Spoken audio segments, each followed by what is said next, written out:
여러분들이 잘 아는 영화 밀양, 오래됐죠.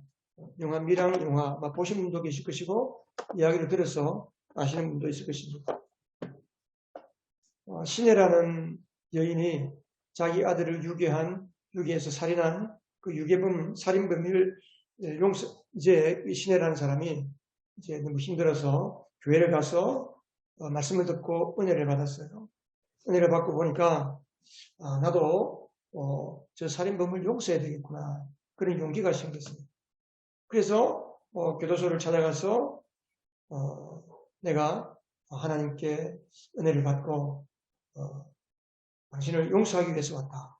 그러니까 그 살인범이 나는 이미 예수 믿고 내 모든 죄를 용서받았다. 그러면서 너무 태연적적하게 뻔뻔스럽게 자기는 아무 일도 없는 것처럼 나는 이제 너무 자유하다. 그러는 거예요. 그 순간을 목격하고 이 신혜라는 사람이 돌아버립니다. 하나님이 이런 하나님이라면, 하나님의 용서가 이런 용서라면 나는 더 이상 하나님을 믿지 않겠다. 그때부터 교회를 공격하고 하나님을 향해서 적그리스도처럼 행동하고 아주 그렇게 자기 삶을 스스로 망가뜨리는 그런 영화입니다. 이 영화는 성경을 아주 교묘하게 왜곡했습니다. 이창동 감독이 성경을 아주 기독교적인 배경으로 영화를 만든 것 같지만 그러나 이 영화는 기독교 영화가 아니고 반기독교적인 영화. 그래서 이 영화 때문에 더 많은 사람들이 안티크리스찬 됐습니다. 교회를 핍박하고 교회를 반대하고 예수 믿는 사람들을 조롱하는 그런 사회적인 분위기를 만들었던 영화가 바로 이 그 밀양이라는 영화입니다. 그러면 우리가 하나님이 우리에게 죄를 어떻게 다루시기를 원하시고 인생이 어떻게 죄로부터 자유함을 얻을 수 있으며 또 나가서 우리가 어떻게 죄인을 용서할 수 있습니까? 또 용서받은 죄인은 어떻게 살아야 하는가 하는 것입니다. 오늘은 이제 이어서 예수님께서 그 초막절은 우리나라로 말하면 추수감사절이죠. 이 추수감사절 절기에 예루살렘으로 올라가셨어요. 예루살렘으로 올라가셨는데 이 8장 1절에 보면 예수께서는 올리브산으로 가셨다. 올리브산이라고 하는 산, 감람산. 예루살렘은 해발 800m에 언덕에 지어진 성이잖아요. 성. 그리고 성 밑으로 내려오면 골짜기가 하나 있고 조그마한 시내가 하나 있고 그 길을 건너면 또 건너편에 언덕이 있습니다. 산이 있습니다. 그 산은 감람산이라고 합니다. 올리브 나무가 많은 산입니다. 근데 이 올리브산은 예수님의 기도처입니다. 예루살렘에 오시면 항상 예수님은 올리브산으로 가십니다. 왜 그럴까요? 기도하기 위해서. 항상 예수님은 올리브산에 가셔서 기도합니다. 누가복음 22장에 보면 누가는 예수님께서 습관을 따라서 올리브산으로 기도하러 가셨다 그랬어요. 예수님께서 예루살렘에 오시면 항상 감람산, 올리브산에 가셔서 기도합니다. 때로는 밤을 새서 기도하기도 하고. 예수님께서 거기에서 무슨 기도를 하셨을까요? 지금 이 요한복음 8장에 있는 이 사건의 배경은 예수님의 사역의 거의 마지막에 해당됩니다. 예수님의 마음속에는 내가 십자가를 지고 죽어야 한다. 내가 십자가를 짐으로써 세상 모든 인류의 죄를 내 핏값으로 다 갚는다. 나는 이것을 위해서 하나님께로 보냄받았고 이것을 위해서 이 땅에 왔다. 그래서 예수님의 마음에는 항상 생각에는 십자가를 질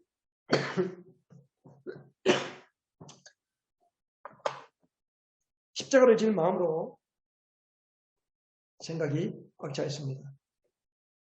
어떻게 하면 사람들의 유혹을 피해서 사람들은 예수님을 계속 왕으로 세우려고 하잖아요.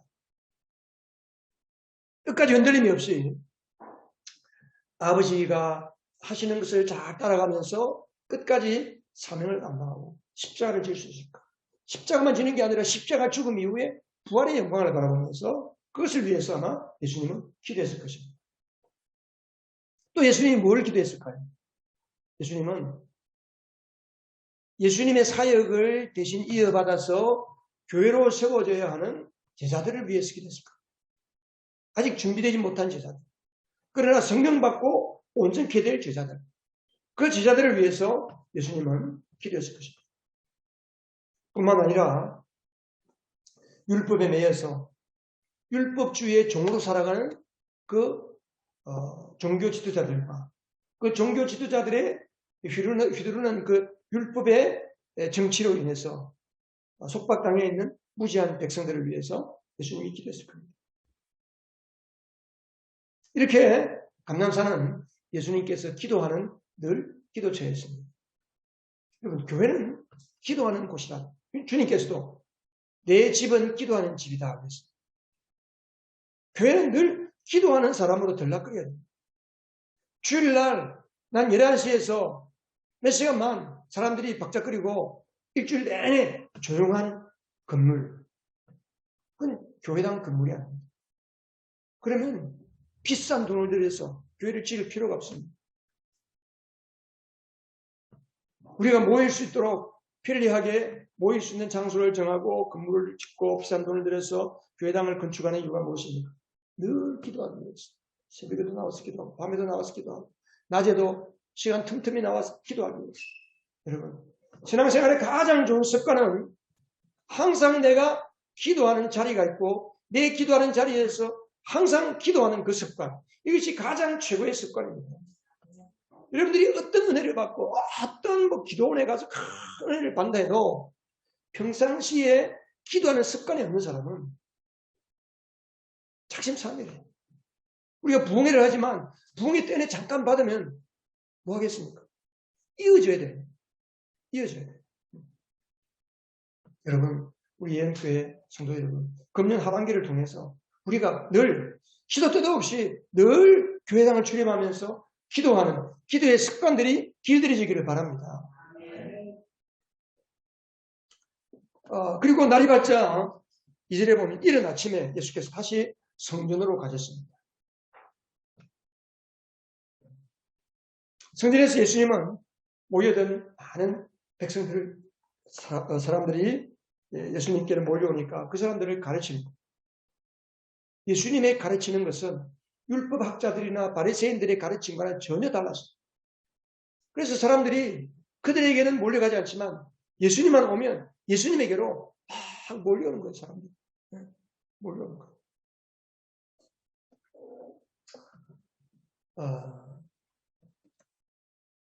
그러니까 이 율법학자들이나 바리새인들, 다시 말하면 종교 지도자들이 긴장을 하는 거예요. 자기들의 말은 잘 듣지 않은데 저 시출에게 예수라는 청년은 사람들이 계속 따르니까. 그래서 어떻게 하면 꼬투리를 잡아서 예수를 죽일까? 어떻게 하면 꼬투리를 잡아서 예수를 매장시킬까? 사람들 자기들끼리 의논하지만 묘안이 없습니다. 근데 마침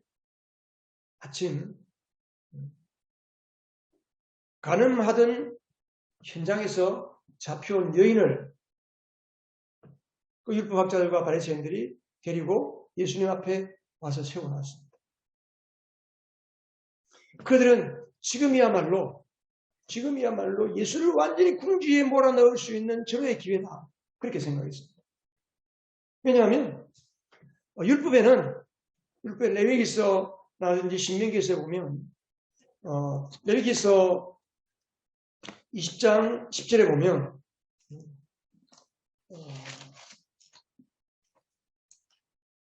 이런 말씀이 있어요.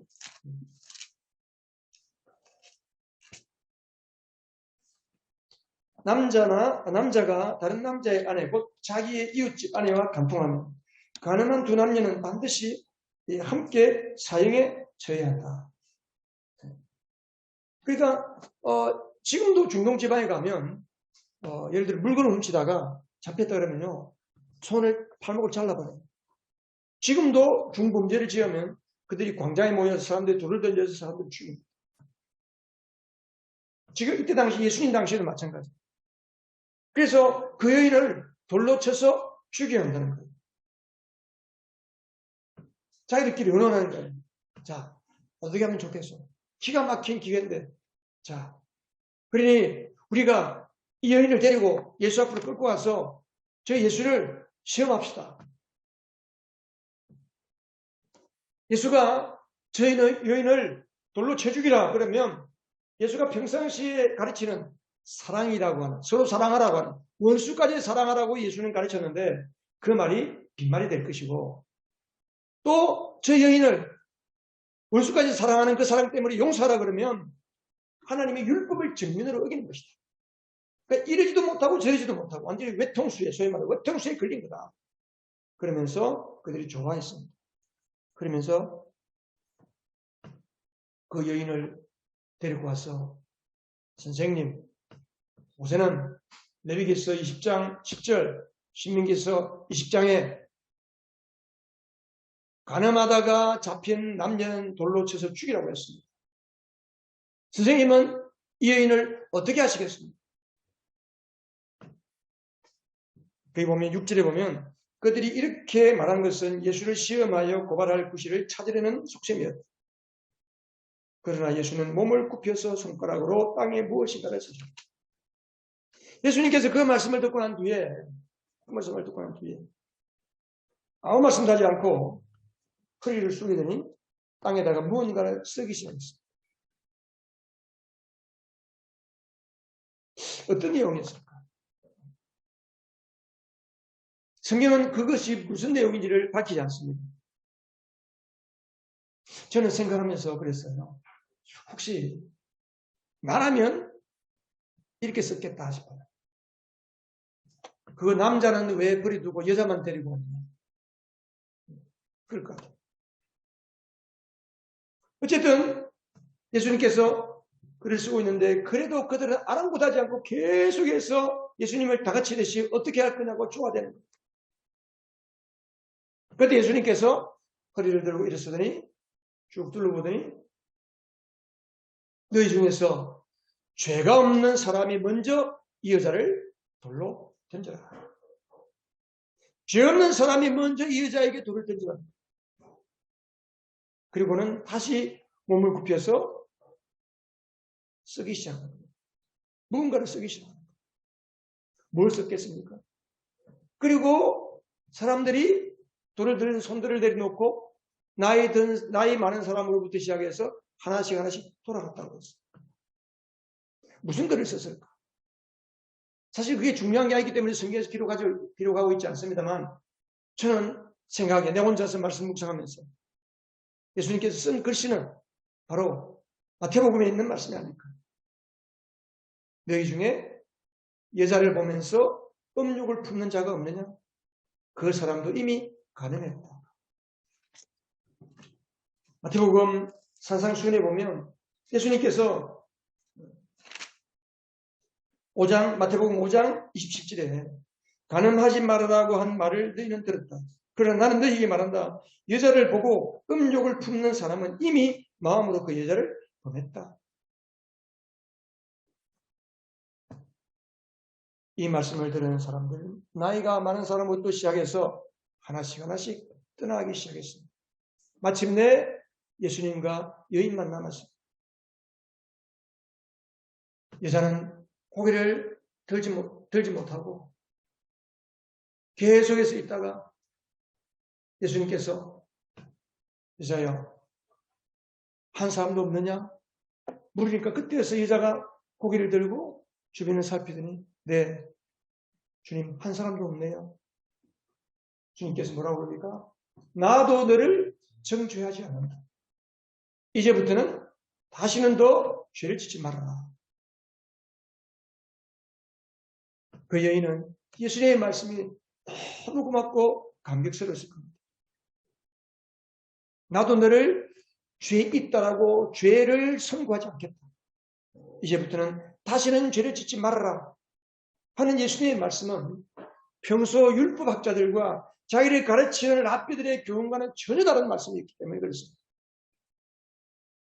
이상하게도 예수님이 하시는 그 말씀을 듣는 순간 그 말씀이 자기의 가슴을 깊이 파고 들어오는 것을 느꼈습니다. 그 말씀을 듣는 순간 왠지 이상하게도 그동안 자기를 칭칭 감아싸고 있던 음란의 쇠사슬이 툭툭 다 끊어지는 듯한 느낌을 받았습니다. 아, 나도 이제 자유할 수 있겠구나. 더 이상 음란한 짓을 하지 않고도 살 수 있는 사람이 되겠구나. 나도 이제 하나님의 딸로 살 수 있겠구나. 여인의 두 눈에서는 한없는 감사와 감격의 눈물이 흘러내리고 있었습니다. 하나님의 사랑을 깨달았기 때문입니다. 예수님의 은혜를 받았기 때문입니다. 여러분, 자, 우리가 오늘 이 사건을 제가 스토리텔링 이야기로 만드는 건데, 이 사건을 보는 우리의 시선이 어떻습니까? 우리는 자칫하면 이 성경을 보면서 여자가 참 불쌍하구나. 여자를 용서해야지. 그런 마음으로 성경을 보기 쉽습니다. 왜? 예수님이 그 여자를 용서하고 다시는 죄를 짓지 말라고 했으니까. 만약에 예수님께서 그래 가늠하다가 현장에서 잡혀왔으니까 너희들 돌로 쳐라. 그랬으면 우리도 그 여인을 굉장히 나쁜 사람으로 먹고 왔을 겁니다. 또 성경은 왜 남자가 이혼 여자를 만나서 가늠하면 그 두 사람을 다 사형을 시키라고 했을까? 왜 돌로 치라고 했을까? 물론 가정이 깨어지면 사회가 파괴됩니다. 물론 그런 것도 있겠지만 저는 이 말씀을 생각하면서 간음이라고 하는 것은 자기 자신을 죽일 뿐 아니라 자기 가족들을 죽이는 거예요. 자기 가족들을 향해서 돌을 던지는 것과 똑같은 거예요. 이미 간음할 때부터 자기 가족은 죽어가고 있고 자신도 죽어가고 있는 것입니다. 오늘날 마귀가 가장 잘 쓰는 가정 파괴 수법은 음란입니다. 간음입니다. 성범죄입니다. 그래서 오늘날 사회 속에 많은 성범죄가 뭐 전자발찌를 끼워 놓아도 소용이 없을 정도로 아주 악랄한 마귀는 음란의 영을 사람들에게 집어넣어서 사람들을 음행하게 만들고 있습니다.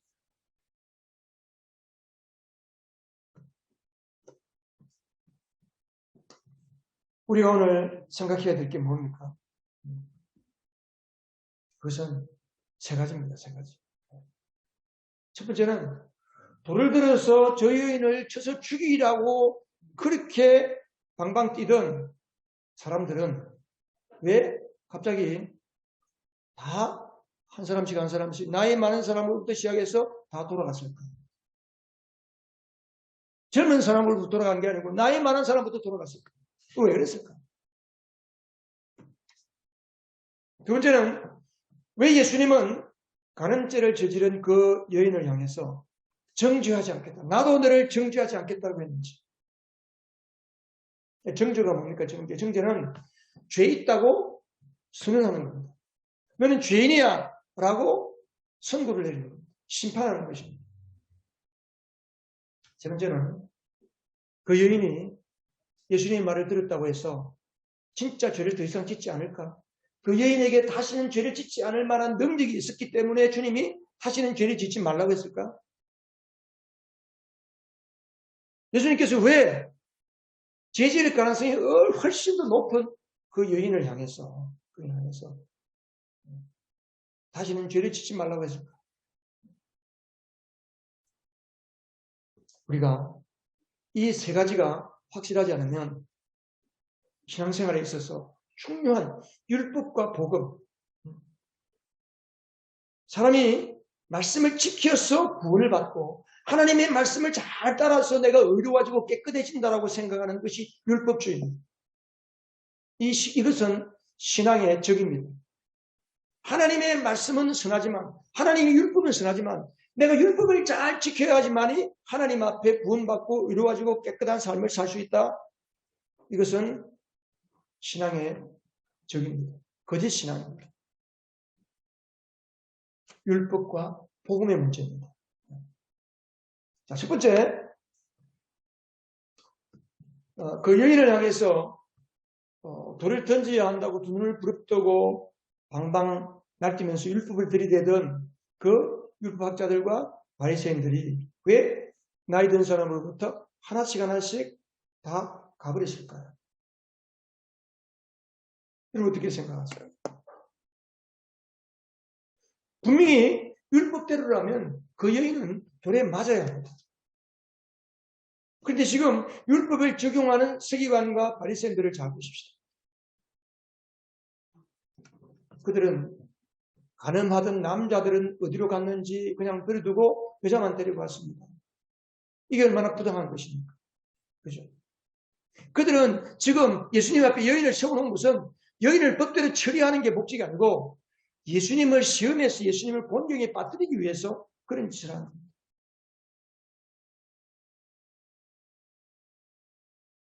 또한 그들이 손에 쥐고 있는 돌멩이는 돌멩이가 아니라 뭐였을까요? 율법입니다. 율법의 돌멩이를 들고 사람을 죽이는 거예요. 하나님의 말씀은 사람을 살리는 것입니다. 율법은 사람을 살리기 위해 하나님 주신 거예요. 사람들이 뭐가 죄인지 죄가 아닌지를 알게 하도록 하기 위해서 죄의 기준을 설정해 주시고 죄를 지으면 어떻게 해야 되고 그 죄를 어떻게 해야 죄 문제를 용서받을 수 있고 죄를 지은 사람은 어떻게 그 죄를 대가를 갚아야 되고 그래서 율법을 보면 죄를 깨닫게 하는 것이 율법의 기능입니다. 그런데 이 당시의 율법학자들과 바리새인과 서기관, 율법을 존중하고 율법을 가르친다고 하는 선생들은 율법을 가지고 사람들을 세우고 사람들을 살리기 위해 사용하는 것이 아니고 사람들을 죽이기 위해 사용하는 거예요. 자기 정치적인 수단으로 율법을 사용했습니다. 우리는 하나님의 말씀을 대할 때도 마찬가지입니다. 하나님의 말씀을 남들에게 들이대기 전에 누구를 먼저 봐야 됩니까? 자기 자신을 먼저 들춰봐야 돼요. 자기 자신을 먼저 비춰봐야 됩니다. 말씀은 거울이라고 했어요. 나를 먼저 말씀에 비춰봐야 돼요.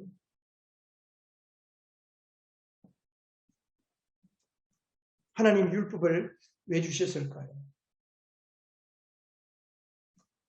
우리는 성경을 볼 때마다 하나님의 말씀, 율법과 하나님의 말씀 같은 거로 봐도 돼요.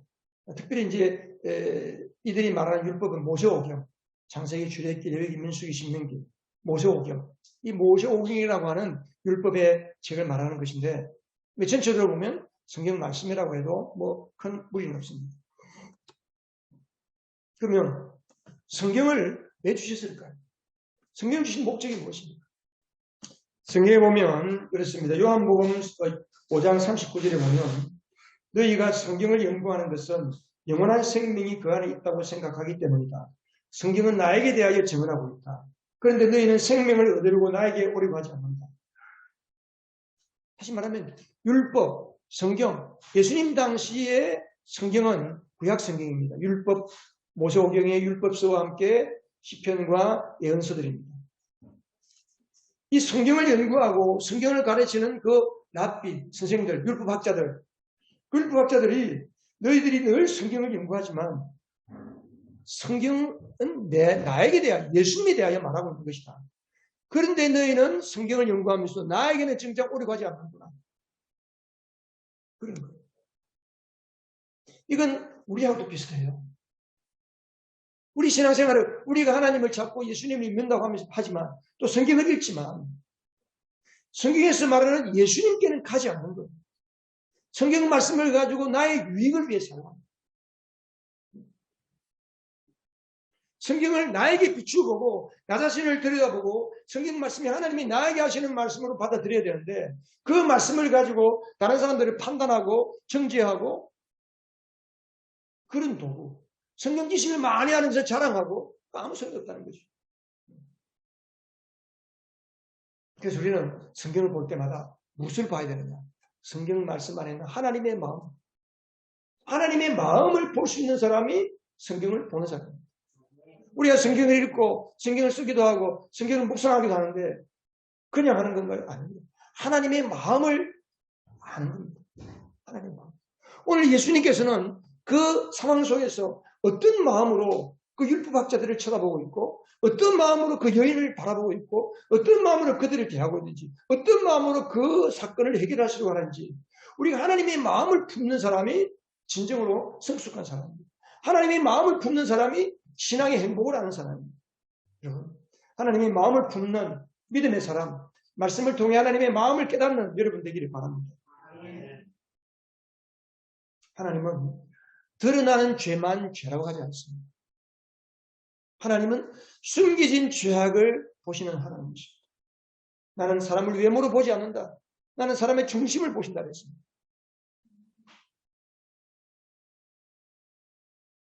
모세율법은 드러난 죄만 죄라고 말하지만 율법을 주시는 하나님이신 예수님은 겉으로 드러난 죄뿐이 아니라 숨겨진 죄까지도 보시는 하나님이십니다. 그래서 예수님께서 아까 읽었던 마태복음 5장 27절에서 여자를 보고 음욕을 품는 자마다 이미 마음으로 간음을 했다라고 말씀합니다. 그러면서 뭐라고 그랬어요? 마태복음 5장 한번 찾아보세요. 그래서 마태복음 5장에 보면 주님께서 율법보다 더 혹독하게 말씀하고 있어요. 내 오른 눈이 너로 하여금 죄를 짓게 하거든 빼어서 버리라. 남자들은 이쁜 여자를 보면 남자들은 눈에 보는데 약해요.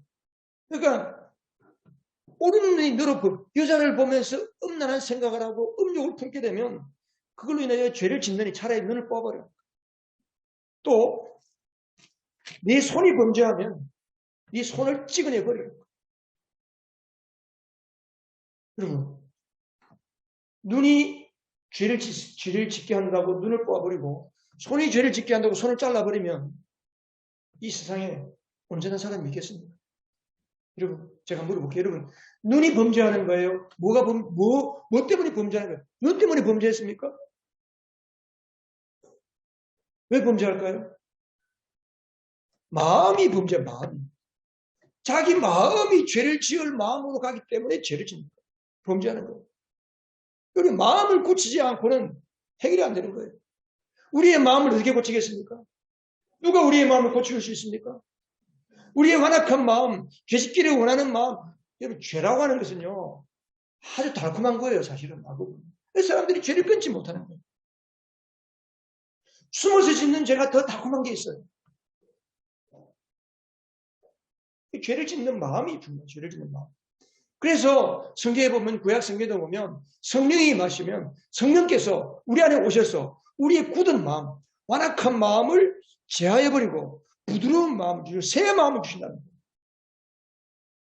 그래서 우리가 성경을 볼 때에 그 성경을 가지고 다른 사람들에게 들이대는 잣대도 삼지 말고 저 인간 못된 인간, 다른 사람을 정죄하고 판단하고 사람들을 욕하고 손가락질하고 돌멩이 던지고 화살을 쏘는 그런 기준으로 삼지 말고 자기의 마음을 성경을 통해 하나님의 마음을 내가 품는 게 중요하다. 여러분, 하나님의 마음을 품으시기를 바랍니다. 신앙생활은 하나님의 마음을 품고 가는 겁니다. 하나님의 마음. 오늘 예수님의 마음이 뭐였겠습니까? 오늘 예수님의 마음은 여인을 정죄하지 않는다는 그 말씀 속에 다 있는 겁니다. 여러분, 혹시 그동안에 여러분은 어떤 돌멩이를 들고 사람들을 던지려고 했습니까? 사람들을 향해서 어떤 화살을 쏘아댔습니까? 어떤 사람들은 그러면 자기의 배운 지식으로, 자기가 가지고 있는 좋은 경험으로, 윤리 도덕적인 가치들을 가지고 그런 것을 돌멩이로 삼아서 사람들을 던지고 그런 것을 도구로 삼아서 사람들이 비난의 화살을 쏘아댑니다. 그러면서 남을 판단하고 죄 있다고 정죄하고 그러면서 스스로 의인이냐 스스로 분노하고 악하여 더러운 것들이라고 하면서 자기는 못 보고 그래서 예수님께서 뭐라고 했습니까? 남의 눈에 티를 보지 말고 내 눈에 무엇을 보라고요? 덜보라고. 남의 눈에 티가 있는 것이 보이는 사람은 자기 눈 속에는 대들보 전봇대가 자기 눈 속에 있다는 거예요. 그래서 사람들이 그걸 못 봐요. 그러니까 사람들이 어리석은 길로 가는 거죠. 여러분, 하나님의 말씀 앞에 서시기를 바랍니다. 하나님의 말씀 앞에 하나님의 마음을 품으시기를 바랍니다. 하나님의 마음을 품고 여러분이 쥐고 있던 돌멩이를 내려놓을 수 있기를 축복합니다. 예수님은 왜 그 여인을 정죄하지 않았을까요? 사람들이 죄 문제를 접근하는 방식과 예수님이 죄 문제를 접근하는 방식이 완전히 달랐습니다. 사람들은 그 여인을 정죄하고 돌멩이를 들어 던지려고 했지만 예수님은 돌멩이 대신에 은혜를 베푸셨습니다. 예수님은 이 땅에 구원자로 오셨습니다. 심판주로 오시지 않았습니다. 재림하실, 다시 오실 예수님은 심판주로 오실 것입니다. 그러나 주님이 다시 오실 그날까지 예수님은 우리를 향해서 구원을 베푸시는 구원자 하나님이십니다. 여러분, 정죄가 뭡니까? 정죄. 정죄라는 것은 정할 정자, 허물 죄자. 죄인으로 정한다 그런 말입니다. 죄 있다고 선언하는 것이 정죄입니다. 그래서 죄 있다고 판결하고 법정에서 유죄 판결과 마찬가지인 게 그 정죄입니다. 정죄. 그러니까 정죄를 받으면 그 사람은 어떻게 해야 돼요? 법정에서 죄 있다 그러면 법정에서 어떻게 합니까? 형벌을 돼, 형벌.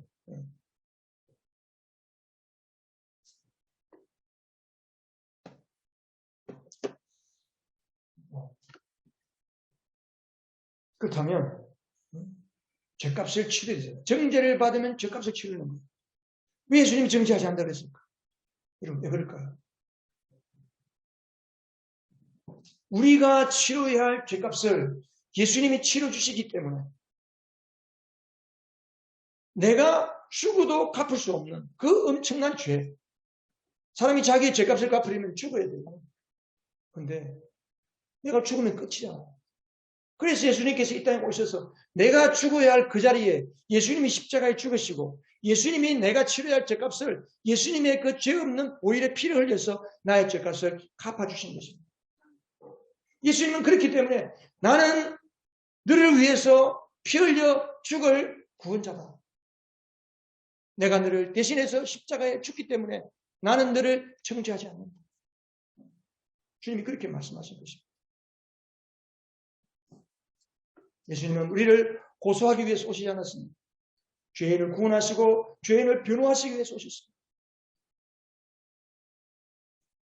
죄인을 법 앞에 세우면 유죄 판결을 받습니다. 모든 사람이 죄를 범하였으면 하나님의 영광에 이르지 못한다고 성경은 선언하고 있습니다. 그러나 죄인을 하나님의 은혜 앞에 세우면 하나님의 은혜에서는 용서가 나옵니다. 죄의 사면을 주시는 거예요. 여러분, 죄 용서와 사면. 예수님은 하나님은 우리를 죄 용서도 하시지만 예수님의 십자가에서는 죄를 사면하십니다. 여러분, 사면과 용서가 어떻게 다른 줄 아세요? 죄를 사면하면, 죄를 지으면 형을 삽니다. 혹은 형을 살기 전에 사면하면 형 집행을 하지 않을 수가 있습니다. 형사상의 소출을 받지 않습니다. 또 형기를 살던 중간에 죄를 사면받으면 형기를 감량을 하고 더 이상 받지 않고 뿐만 아니라 죄를 지었다고 하는 죄의 기록까지 다 없어지는 거예요. 그게 사면입니다. 죄 용서는 뭡니까? 죄 용서는 똑같아요. 그러나 죄의 기록이 사라지지 않습니다. 죄의 기록은 그래도 남아있는 거예요. 예수님은 십자가에서 우리를 죄 용서하실 뿐 아니라 우리의 죄를 사면하신 분이십니다. 왜? 하나님만이 죄 사면의 특권을 가지고 계시기 때문에. 이 세상에 그 누구도 자기 자신도 자기를 향해서 죄를 사면할 수가 없습니다. 아까 미랑 영화에서 그 범죄자가 내가 예수 믿고 구원을 받았다, 내가 자유함을 얻었다 착각하는 거예요. 죄 용서를 착각하는 겁니다. 스스로를 사면하는 건 아닙니다. 하나님만이 죄를 사면하는 거예요. 하나님께 죄를 용서받고 하나님께 죄를 사면받은 사람은 어떤 마음을 가지겠습니까? 어마어마한 감격과 감사, 하나님의 은혜에 대한 사랑, 하나님의 은혜에 대한 그 감격, 그것을 가지고 내가 어떻게 하면 이 하나님의 은혜를 보답할 수 있을까? 어떻게 하면 내 삶이 하나님의 은혜를 전하는 삶이 될 수 있을까? 그래서 하나님의 은혜로 인한 삶이 되는 것이 죄 용서받은 사람의 삶의 모습입니다. 그래서 그는 더 이상 죄를 짓지 않을 수가 있는 것입니다. 예수님께서 왜 그 여인에게 죄를 짓지 말라 했을까? 그 여인이 다시는 죄를 짓지 않을 능력이 있기 때문에 했습니까? 아닙니다. 예수님께서 구원을 주실 때 내가 너를 대신해서 정죄를 받고 내가 너를 대신해 십자가에 죽었다. 그래서 그 구원의 은혜를 받아들인 사람은 그 구원 속에 그 하나님의 은혜에 대한 감사와 감격 때문에 다시는 죄를 향해 돌아보지 않을 수 있는 능력도 주어지는 겁니다. 다시는 죄를 짓지 않을 수 있는 은혜도 주시는 것입니다. 그래서 구원받은 자는 하나님 앞에서 어떤 사람이 됩니까? 에베소 1장 4절에 보면 하나님 앞에 거룩하고 흠이 없는 사람이 되었다라고 말합니다. 구원은 이런 것입니다. 구원은 예수 믿는 것은 그냥 교회 다니면서 인격 수양 좀 하고 내가 마음에 평안을 얻는 그런 차원이 아닙니다. 사람들이 이해할 수 없는, 도무지 상상할 수 없는 그런 은혜를 하나님 우리에게 베풀어 주시는 것입니다. 왜? 하나님 우리를 지으셨기 때문에. 하나님 우리의 아버지시기 때문에. 나를 사랑하는 아버지시기 때문에 자기를 내어주고 우리를 사셨습니다. 예수님의 피로 우리를 깨끗하게 하셨고 거룩하게 하셨습니다. 더 이상 죄 지을 수 있는 사람이 아니라 계속 죄를 지을 수 있는 사람으로 구원한 것이 아닙니다. 죄를 짓지 않을 수 있는 사람으로 우리를 구원하신 것이 하나님의 구원이심을 믿으시기 바랍니다. 예수님은 우리를 향해서 지금도 우리 안에서 성령으로 우리를 변호하십니다. 내가 너희를 아버지께 고발하리라고 생각하지 말라. 너희를 고발하는 이는 너희가 희망을 거두은 모세다. 율법이 사람들을 고발하는 거예요. 그들은 율법을 의지해서 사람들을 고치려고 했지만 율법은 사람들을 고발하지만 예수님은 율법을 주신 분이세요. 고발하는 분이 아니고 변호해 주십니다. 내가 또 실수를 했어요. 예수를 믿고 구원을 받고 너무 감사했는데 어느 순간 실수를 했습니다. 그러면 우리 안에 계신 성령님께서 그래 연약하지. 내가 너를 위해서 죽었다. 예수님이 너를 위해 죽었다. 맞습니다. 예수님. 나는 쓸모가 없어요. 나는 몹쓸 인간이에요. 나는 죽어야 돼요. 그렇게 할 때 성령님께서 우리 안에서 뭐라고 말씀합니까? 내가 너를 위해 죽었는데. 예수님 우리를 병해 주십니다. 마귀는 우리를 정죄하고 마귀는 우리를 계속 죄 있다라고 이야기하지만 성령님께서는 예수님의 보혈로 예수의 이름으로 구원받은 우리를 향해서 변호하시고 우리를 보호하시는 하나님이십니다.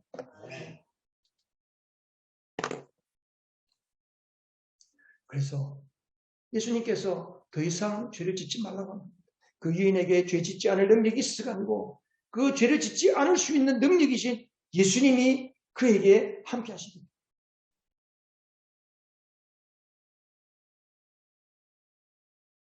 우리 한번 오늘 말씀에 비추어 보시기 바랍니다.